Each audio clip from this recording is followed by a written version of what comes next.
A new person in charge of the border, President Biden putting the vice president in charge there, and critics are already saying not the best choice. We'll explain that. Good morning, everybody. Big day for us here on a Thursday because it's our favorite day. I'm Bill Hemmer. Yeah, and it's press conference day, so it's like Super Bowl and the World Series for me all in one day. Here we go. I'm Dana Perino. This is America's Newsroom. We are also getting our first look inside one of the migrant facilities housing teenage boys.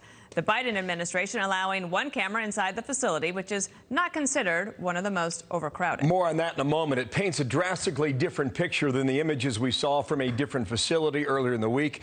We'll head to the border this hour for a much closer look at all of this. And as Fox News learns, the administration is holding more than 16,500 unaccompanied children. That's up by more than 7,000 from last month. One point of clarification on the access. You know, the media's been shut out, essentially. We had the Democratic Congressman Cuellar really provide the best images of what reality is like down there earlier in the week. With regard to the access from yesterday, they took a pool camera in. In this case, it was the network NBC that provided the images for the rest of the media. Earlier in the week, they gave us 44 images and 2 pieces of video that was strictly provided by the administration. This is not free and unfettered access, Dana. Do you know what it reminded me of? In the Obama administration, there was a day when the WNBA came to play basketball with President Obama. And they wouldn't let the pool cameras in, which was a little bit unusual because you'd think, well, that would be great. But later that day, the government, the White House, released a video of President Obama shooting baskets. And guess what? He never missed one. And do you think that actually happened in real life? No. So you cannot take the government's word for those kinds of things. Got it. Reporters, meanwhile, shouting questions at President Biden. Watch here from yesterday. Well, thank you very much, Mr. President. I think it's time for the press, our friends in the press to leave, though. Thank you. Thanks, guys. Mr. President, how are you going to see the images of the children in the border facilities? Are you going to visit the border, Mr. President? Thank you very much. Thank you very much. So hours from now, reporters get a chance to ask their own questions. First formal news conference since taking office. Let's start this hour at North Lawn there. Kristen Fisher begins our coverage. Good morning. Good morning, Bill. Well, let's start with that big news about the Vice President Kamala Harris being asked to run point for the administration down at the border. I mean, what this does is it really puts her in charge of the biggest challenge facing the Biden administration right now. And if she's successful, it could potentially help pave the way for a presidential run in 2024 or beyond. But if she fails on such a politically charged issue, it could really hurt her. Here's the Vice President just moments after that announcement yesterday. Well, thank you, Mr. President, and for having the confidence in me. And there's no question that this is a challenging situation. And while we are clear that people should not come to the border now, we also understand that we will enforce the law, and that we also, because we can chew gum and walk at the same time, must address the root causes. Now, in making that announcement yesterday, President Biden described the VP as the most qualified person for the job. But Republican Senator Tom Cotton says she's the exact opposite. Almost anyone would be better qualified than Kamala Harris. She can barely organize a one-car funeral. As you said, she said that she would decriminalize illegal border crossings during the campaign. She also, recall, compared immigration and custom enforcement officers to the KKK. So no, this is not going to solve our border crisis. Now, Bill, leading into me, you mentioned that the Biden administration has now finally confirmed the exact number of unaccompanied migrant children that are currently in U.S. custody. You know, reporters, myself included, have been trying to get those numbers confirmed for weeks now. It is likely no coincidence that the administration finally did decide to confirm them just hours before the president's first formal news conference. So much Bill? for transparency. Crystal, what does the tapping of the vice president mean for her politically in charge of this border issue? Yeah, well, you know, kind of like I said before, if she does well, it bodes very well for her future. If she does not, you know, on such a politically charged issue, it could potentially really hurt her. But, you know, today, really all eyes are going to be on President Biden as he takes his first formal news conference. And when you go this long without holding a formal news conference, the longest of any president in over 100 years, there is a ton of ground to cover, from things like immigration, his renewed calls for tighter gun laws. You also have, you know, whatever happened to his Inauguration Day calls for unity and bipartisanship. So a lot to cover on substance, and in terms of style, you know, there's how many questions does he take? How long does he go for? And Bill, my biggest question, does President Biden actually take a question from my colleague, Peter Doocy? We are waiting. Thank you, Kristen. Nice to see you at the North Lawn today. Peter Doocy's so tall, he's hard to miss. All right, let's bring in Texas Senator Ted Cruz. Good to have you, sir. Kamala Harris's appointment to take over the border. Leader McCarthy over on the Senate side, he said that VP Harris is now the point person for the Biden border crisis. Then Senator Harris, when she was senator, compared ICE to the KKK, introduced legislation to reduce detention beds by 50%, said CBP, holding kids longer than 72 hours, was inhumane. Does she stand by all of that is his question. I'm sure you have questions too, but I also would ask you, should she be given a chance to do this and see how she does? Well, I got to say, my reaction to that appointment is wow, Joe Biden really doesn't like Kamala Harris. This border crisis is the biggest political mess Joe Biden has. It threatens to derail the entire administration. So what does he do? He looks to his vice president and says, you take it. It's your problem now. And listen, unfortunately, she is not going to be able to solve this crisis. Why? Because they've created this crisis, and they've created this crisis because of their political partisan commitments that they can't back away from. So why are we having this crisis at the border? Because when Joe Biden got elected, the first thing he did was stop construction of the border wall. He reinstituted catch and release, the failed policy, so that now when we detain illegal immigrants, we let them go, we give them a court date sometime in the future, and many of them never show up. And he ended the Remain in Mexico policy, which was this incredibly successful foreign policy accomplishment, where the Trump administration had negotiated with Mexico that illegal immigrants from Central America would remain in Mexico while their asylum proceedings were moving forward. All of those had produced real success. But because the Democrats campaign on saying ICE is evil, securing the border is wrong, because the Democrats support open borders, Kamala Harris doesn't have anything to do other than go down there and let everybody go. I mean, that's the only option that is consistent with the political promises she's made. And I'll tell you, representing the state of Texas, we are seeing illegal immigrants being released in Harlingen, Texas. The illegal immigrants they're releasing are testing positive for COVID-19 at a 7 times higher rate than the U.S. population. It is a humanitarian crisis, it's a public health crisis, and it's a national security crisis. They blame the Trump administration. I'm sure you've heard that already. You're going there tomorrow. Senator Corden, your fellow Texas senator. When do you think Kamala Harris goes, or President Biden? You know, I have no idea. They asked Kamala a few days ago if she was going, and she just laughed at that question. Actually, tonight I'm headed down to the border, and I'm bringing 18 senators. So I'm bringing 18 senators to go down to the border. We're going to the facilities. We're meeting with the Border Patrol. We're meeting with the Border Patrol Union, who I know very well. We're going to inspect those facilities and see them directly. And I'll tell you, we invited Fox News to embed with us. We invited ABC News to embed with us. And the Biden administration has said, hell no. They will not allow reporters anywhere near. So they're blocking. When 18 senators show up, the Biden administration is saying no reporter can show up because, and this is their argument, and it really is laughable, they say that reporters, there's too big a risk of COVID.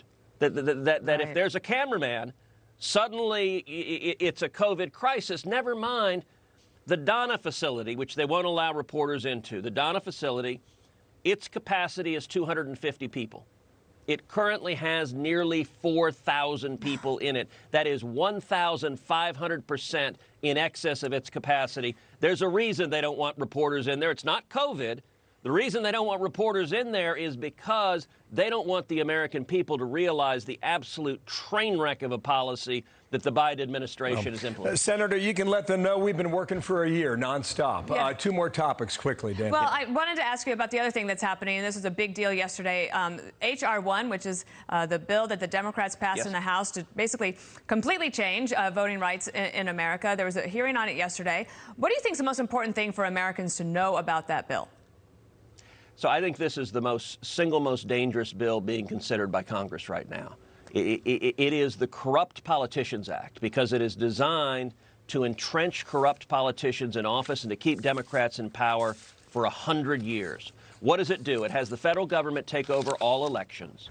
It repeals virtually all of the common sense state integrity laws for election integrity. So, for example, 29 states have voter ID laws, including my home state of Texas. The Corrupt Politicians Act repeals every one of them, says it's illegal to require identification to vote. The Corrupt Politician Act also mandates universal mail-in voting everywhere for no reason whatsoever, and it mandates ballot harvesting, which 31 states have made illegal.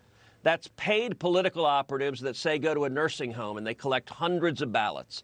And it is the single most likely circumstance for voter fraud, because those paid operatives, they can go to vulnerable seniors in nursing homes who may not be in a condition to make choices. If the seniors vote in a way they don't like, they can throw their ballot away.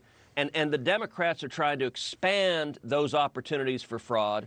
And I'll tell you even more fundamentally than that, Dana, what it does is it automatically registers anyone who interacts with the government, anyone who gets a welfare check, an unemployment check, anyone who gets a driver's license, anyone who goes to a public university. The Democrats know that will result in millions of illegal immigrants being registered to vote, and that is their objective, is to get millions of illegal immigrants to vote. And it also strikes down all the state laws limiting felons, limiting criminals from voting. This law mandates that when anyone leaves prison, they can immediately vote. So the Democrats have decided apparently what America needs is more murderers, more rapists, more child molesters voting. And they've made the very cynical decision that millions of illegal immigrants and millions of criminals voting is going to benefit Democrats and keep them in power. This is a very dangerous It got off the ground in the legislation. House. We'll see whether or not it goes anywhere in the Senate. Quickly, sir, I just want to play a clip from you yesterday. On the Hill, you came out to talk to reporters, and this exchange went the following way. Putting a mask on for us? Yeah, when I'm talking to the TV camera, I'm not going to wear a mask, and all of us have been immunized. So It'd make us feel better. you're welcome to step away if you like. The whole point of a vaccine, CDC guidance, is what we're following. What happened after that? We did not see on camera.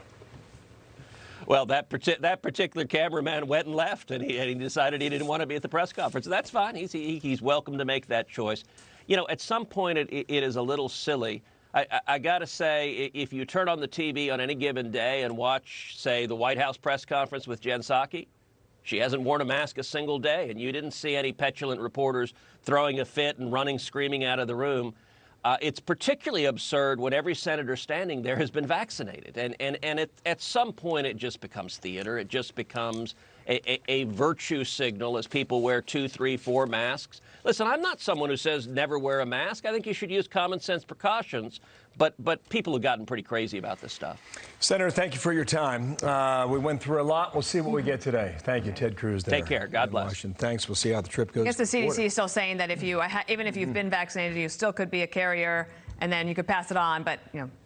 Yeah, his whole point about the border not being able to take a reporter.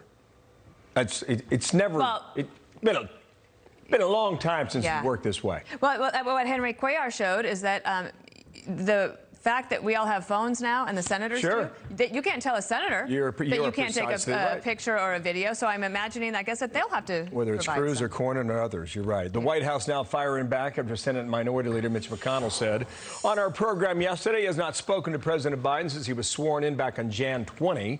Press Secretary Jen Psaki saying that's not true. They talk regularly. Here's the back and forth on that. I haven't been invited to the White House so far. I don't believe I've spoken with him since he was sworn in. We had a couple of conversations before then. He has a long friendship with Leader McConnell. He has spoken with him. He speaks with him regularly. We're obviously not going to read out all of those calls. I expect that will continue. Okay, so that's the back and forth. I don't know what the truth is, but based on my research, they spoke on the 1st of February. And haven't spoken since then. Right. I don't know if that's true or not. And I think McConnell's office probably takes very meticulous records on that. And no reason to lie about it, right? Yes. You're the president. You don't have to call. Could be a killer question today at the press conference. Oh, killer question. Could be a Hemmer killer question today. But you won't find out for another hour and 50 minutes. Yeah, at the end of this program, we're going to tell you our curveball questions for the president. And I've been working on them. Bill's got some good ones. We're going to surprise each other. We don't know what each other's questions are. Another bombshell report on Governor Andrew Cuomo now. The Albany Times Union headline reads, top health officials told to prioritize COVID testing for Cuomo's relatives. The report says the relatives included the governor's mother, his brother, and a sister. And the new claims come 1 year after Cuomo issued a directive forcing nursing homes to admit COVID-positive patients. And what a year it has been. Brian Yennis is live in Brooklyn with the latest. Hi, Brian. Dana, good morning. Governor Cuomo arranged for his family members and other influential VIPs to get COVID-19 tests at the start of the pandemic, a time when average New Yorkers were struggling to obtain these tests themselves. That, according to two independent reports from the Times Union of Albany and the Washington Post. Now, these VIP tests began in March of 2020 and were conducted by top state health department officials who traveled to these people's homes. These tests were rushed at times by state troopers to a state laboratory in Albany and were often prioritized. The Washington Post reports at times employees in the state health laboratory were kept past their shifts until late into the night to process results of those close to Cuomo. Two people said the specimens were shrouded in secrecy, marked only by initials or numbers. Results were then provided to the family members. In a statement, a Cuomo advisor responded, quote, "We should avoid insincere efforts to rewrite the past," noting home tests were provided to various members of the public in hard-hit communities. Now, the governor's brother, CNN anchor Chris Cuomo, reportedly received the VIP test. Chris interviewed the governor several times, including a segment where they joked about COVID-19 tests. And CNN is defending Chris, writing, quote, "When Chris was showing symptoms and was concerned about possible spread, he turned to anyone he could for advice and assistance, any human being would." Now, while the governor reportedly took steps to prioritize his family, the state's nursing homes were left without tests to protect the most vulnerable. Today marks 1 year since Cuomo issued the controversial March 25th directive that required nursing homes to admit COVID-19 hospital patients while prohibiting these facilities from testing them beforehand. And Dana, more than 15,000 people have died in New York's long-term care facilities from COVID. That is the most in the nation. Dana. Thank you, Brian, for your reporting. We appreciate it. 17 past. Fox News alert now that suspect in the Colorado shooting is due in court next hour. We do not know the motive. We have not been told the motive. Will we find out then? And big tech back in the spotlight on Capitol Hill, about to face a grilling from lawmakers amid questions about their role in the border crisis. Also, the Biden administration making a strong push to reopen these schools, but the union is not budging. So what are we to make of the latest guidelines? The topic of today's hearing, Jackie Heinrich is there live to tell us more. Hi, Jackie. Hi, Dana. Good morning. Lawmakers on both sides of the aisle are expected to grill big tech CEOs today in a hearing on social media's role in promoting extremism. And ahead of all this, Facebook CEO Mark Zuckerberg is trying to get out ahead of what's expected to be a chorus of criticism, proposing reforms to Section 230. Now, that's the law that gives internet companies legal immunity for content that their users post. But Zuckerberg is proposing making protections contingent upon companies having systems in place to identify and remove unlawful content. He wrote, "Platforms should not be held liable if a particular piece of content evades its detection. That would be impractical for platforms with billions of posts per day, but they should be required to have adequate systems in place to address unlawful content."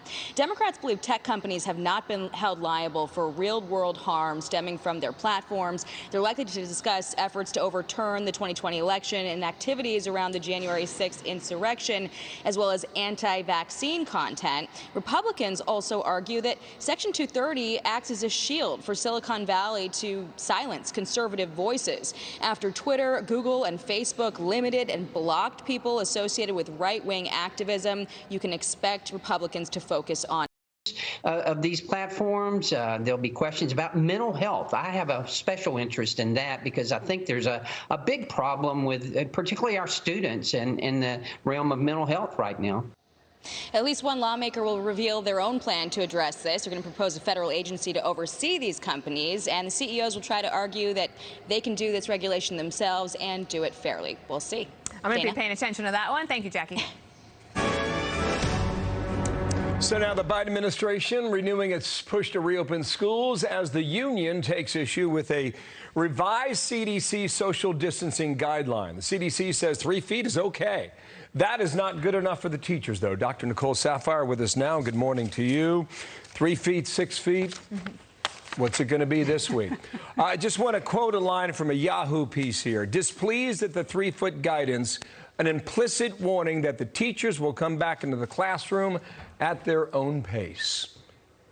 It appears that's the case. Well, Bill, this really falls in line with a lot that we've seen throughout the entire course of the pandemic. It's follow the science as long as it fits with your own narrative. The moment that the science stops saying what you want it to say, all of a sudden the science isn't good enough anymore. And the impetus behind the CDC changing the distancing requirements in schools from 6 feet to 3 feet is not some new study that came out. In fact, they were a little behind in updating this, to be honest.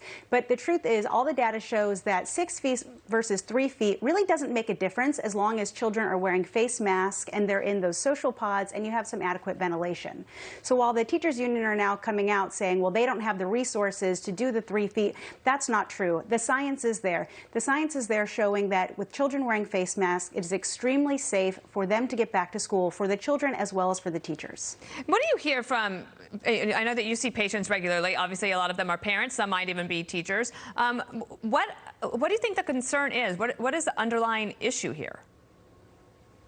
Well, the prolonged clashes with the teachers union really is kind of making a lot of parents and children uneasy. And, you know, a year ago when we shut schools down, that was the right thing to do. We didn't know much about this virus. We didn't have the ability to test, and we didn't know how it would affect children. So we did that based on a flu model. Well, using that flu model, we overestimated the fomite spread, which is why we were focused on wiping down packages, and they're still focusing on sanitizing and cleaning classrooms every day.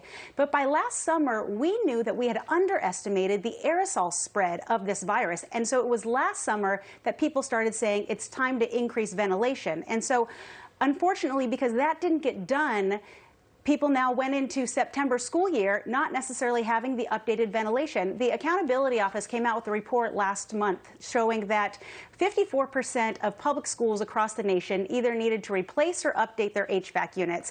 But again, that's like having a home inspector go in. And you know, when you have a home inspector go into your house, you would think that the house is falling down because they find every little thing wrong with it. The truth is they really just need routine maintenance. A couple of years ago, we stopped having outdoor air come into the schools for energy preservation reasons. What we have to do is open up those dampeners, get the outdoor air into the classrooms, open up windows, open up doors, and that is a good way to improve ventilation. You don't necessarily need the billions of dollars to put into HVAC units all across the country. It all makes sense. Look, this administration gave them $122 billion to reopen schools, and they're not doing it. I mean, it looks like the administration's a bunch of suckers. Well, Bill, here's the problem. You have about $10 billion of it going to testing children to get back into school. We don't need to test children every day. We don't have to do the surveillance testing. You just need to look at the study out of North Carolina. 90,000 children, 0 gave SARS-CoV-2 to the teachers. That had nothing to do with testing. Focus on the things we need. We need face masks, and we need improved ventilation. 0. Yeah. Okay, 0. I understand that number. Hey, pretty good. Thanks, Doc. Nice to see you today, Nicole Sapphire. Thank you. Thanks, guys. Well, disturbing new numbers on the border crisis revealing how many migrant children in the United States that we have custody over someone who has tested positive for COVID. Excuse me, I'm still on that 0 number. And after the longest wait from any president in 100 years, President Biden holds his first formal news conference today. Karl Rove on the questions he wants to hear from reporters, plus the latest in the Britney Spears legal drama, the very 300 of those kids are currently in the system. Steve Harrigan back again live in Mission, Texas. The administration gave a bit of a look inside one facility yesterday. What did we see inside there? A bit of a very careful look at what's called an aspirational facility yesterday, really almost an ideal facility run by Health and Human Services where 750 unaccompanied minors are being housed. They have schooling there, they have recreation, they have doctors. It's really the ideal that they are aspiring to. It's certainly not the case of where most unaccompanied minors are. Instead of the place in Carrizo Springs, pictures have leaked out from a congressman of the facility in Donna. That's a Customs and Border Patrol facility. Much tougher conditions in Donna than Carrizo Springs. They're taking the media to one. They're not allowing the media in the other. In Donna, it's more like a prison than an aspirational facility. People are jammed together from seeing the pictures there, really sleeping pretty much on the floor with foil blankets. So there's a real contrast. They took one camera to the ideal place, not letting cameras in the place where most people are, the toughest place. Biden administration officials who were on this junket say they still defend the policy of not deporting minors at the border. We are sending a very clear message that people should stay in the region. We are setting up legal channels for people to migrate. We also are not going to turn back a 5-year-old into Mexico by themselves. The fact is, though, the majority of unaccompanied minors who cross the border are not 5 years old. In Customs and Border facilities, 55% are age 16 or 17. Even some Texas Democrats are urging the Biden administration to change the rules to start to turn back older unaccompanied minors, at least in the short term.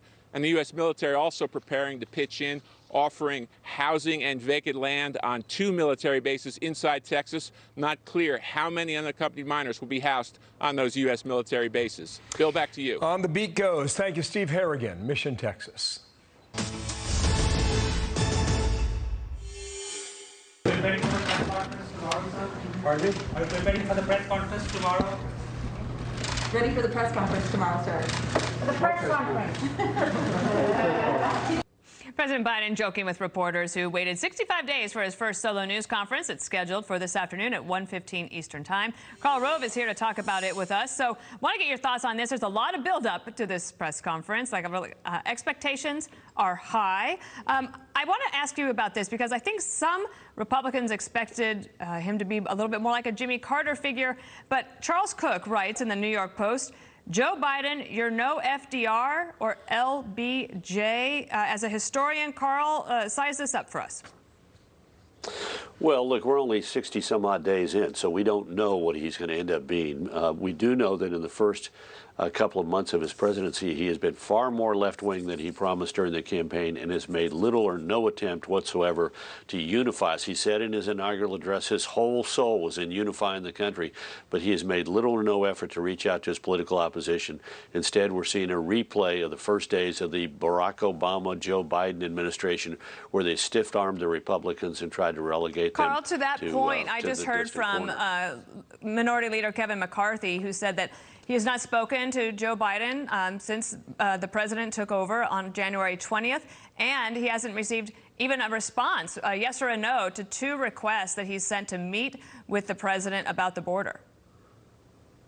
It really is shocking. I mean, you know, not to dwell on history so much, but the first member of the United States Senate to whom George W. Bush, newly elected president, placed a call in December of 2000 was Ted Kennedy, and the first member of the U.S. House of Representatives that he talked to was George Miller, the ranking Democrat on the House Education and Labor Committee. And the idea that President Obama or President Bush or President Clinton or President Bush 41 would have gone 2 months without having a conversation with or seeing the minority leader of the U.S. House of Representatives is just unthinkable. And it's the same. It's the same with Senator McConnell as well, as we've established. Oh, absolutely. But I want to ask you this: I mean, if you're the Biden team, are you thinking, well, let everybody complain about us not reaching out, let them complain about no press conferences, because Biden's approval rating is very steady. They feel like they're meeting all their marks. They're hitting what they want to do with the legislation. They have big goals. They're going to announce this huge $2 to $3 trillion infrastructure bill. I mean, do they feel pretty good about things? Well, let's divide those two things. Yeah, they can sit there and say, we're doing okay, so we don't need to have a news conference that quickly. I think also there, frankly, what's the time of the news conference? 1:15 in the afternoon. They didn't want to have it late in the day. 1:15 is the new prime time, Carl. Yeah, they don't want to have it late in the afternoon. They certainly don't want to have it in the evening. I bet you there's a very light schedule this morning with little on his desk, but. You know, they're trying to. I heard a very wise person last week on television say, former White House spokesperson, saying they've made a mistake by letting the expectations get so high. And I think you were absolutely right when you said that. However, Carl, I do think that news of the week actually could work in their favor today. I mean, there's a lot of focus on gun control now, and we have 18 innocent people who have been killed. And Joe Biden, I imagine that the headline coming out of this press conference is going to be that he is vowing action on gun control. Yeah, and he's also going to have a good unemployment number this morning, applications for unemployment assistance. But I still think it would have been better to do this earlier. On the other side of the equation, the outreach to Republicans, look, it doesn't just need to be the president. The president is important. But, you know, the White House chief of staff, who's clearly got more power in this White House than most chiefs of staff have because of the nature of this president, he could be reaching out. There could be White House staff who are reaching out to Republicans, but we don't have any evidence that that's a sustained strategy on their part. And again, it says to me sooner rather than later they're going to get into difficulty because the closer we get to the election, the more nervous, particularly in the House, some of the Democrats in vulnerable districts are going to be about voting for some of this crazy left-wing stuff. Okay, Carl, get your texting ready because I'm going to text you during that press conference and see what you think. And I commend your column to everyone. We didn't have time today, but everyone should check out Carl's column in the Wall Street Journal today about the voting rights bill that the Democrats are trying to push through. Thank you, Carl. You bet. Thank you. And stay tuned for special coverage of President Biden's first solo news conference. He is expected to face some pretty tough questions on topics including the border crisis and gun control. Our coverage begins at 1 p.m. Eastern Time, and you can watch it right here live on the Fox News channel. I thought 9 a.m. was the new prime time. No, I think, well... 1 p.m.? Are you saying our show has been upgraded? There you go. To prime time. President Biden already prepping his next big spending bill. It's a whopper, too. Larry Kudlow reacts coming up in a moment. Talk to Larry live next. And a new report that the embattled Governor Andrew Cuomo gave special access to COVID tests to VIPs, including his own family. As the nursing homes struggle to get PPE and proper testing and thousands died, his team's response in a moment. And our Lawrence Jones giving a firsthand look inside of Philly's Skid Row as we dig into the rise in crime in Democrat-led American cities, where the images are absolutely horrifying. Reaction from Geraldo and Leo coming up shortly. Next hour, right here. Drug infestation, needles. It's a shame. It's a shame. Can't be safe down